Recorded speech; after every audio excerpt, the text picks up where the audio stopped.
सुप्रभात प्यारे बच्चों। इस कहानी में हम शिक्षा के महत्व को समझने का प्रयास करेंगे। शिक्षा ही एकमात्र ऐसा साधन है जिससे मानव जाति अपने सुखद भविष्य का निर्माण कर सकती है। तो कहानी को ध्यान से सुनते हैं।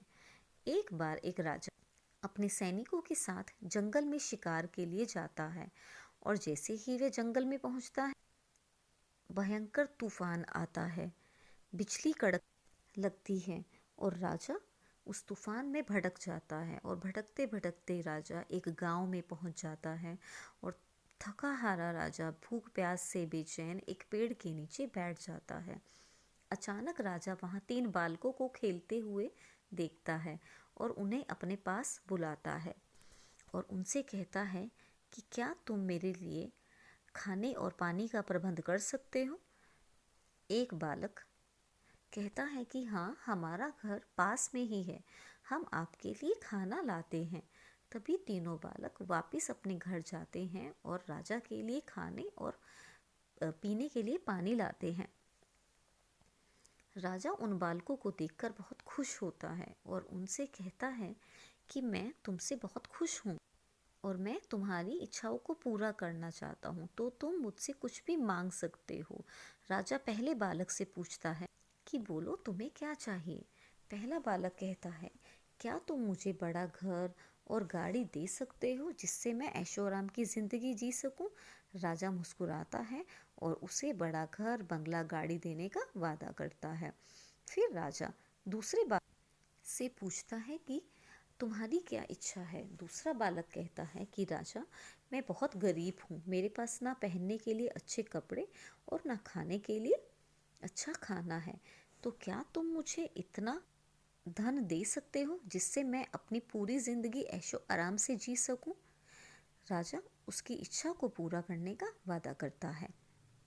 अब राजा तीसरे बालक से पूछता है कि बोलो बालक, आपकी क्या इच्छा है। बालक कहता है कि राजा, ना मुझे धन चाहिए ना दौलत, और मैं एक गरीब बालक हूँ और मेरे माता पिता मेरी शिक्षा का प्रबंध नहीं कर सकते, तो क्या आप मुझे शिक्षा प्राप्त करने में मेरी मदद करेंगे।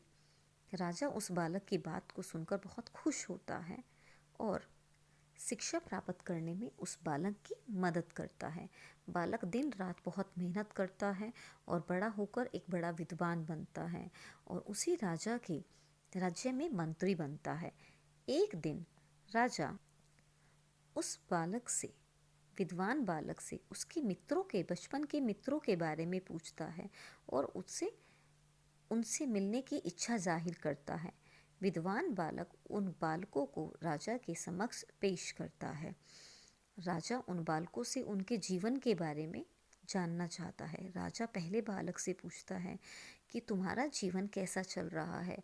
पहला बालक बहुत दुखी मन से कहता है कि महाराज, आपने मेरी इच्छा को पूरा किया, मुझे बड़ा बंगला और गाड़ी दी, लेकिन एक भयंकर तूफान आने के कारण, वह भयंकर बाढ़ आने के कारण वह सब पानी में बह गया। फिर राजा दूसरे बालक से पूछता है कि तुम्हारा जीवन कैसा चल रहा है।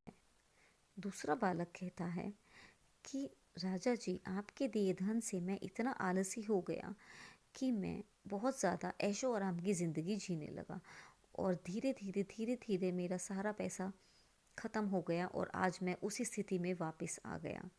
फिर राजा मुस्कुराता है और तीसरे बालक की तरफ देखता है और उन बालकों को समझाता है और कहता है कि तुमने जिन चीज़ों की मुझसे मांग की वह अस्थायी थी, लेकिन इस विद्वान बालक ने मुझसे शिक्षा प्राप्त करने की मांग की। शिक्षा एक स्थायी धन है जो जीवन भर निरंतर आपके साथ रहता है और आपको प्रगति करने में मदद करता है।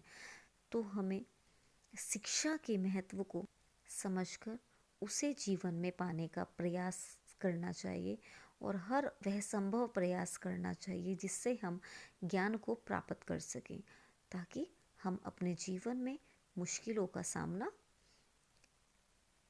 आसानी से कर सकें।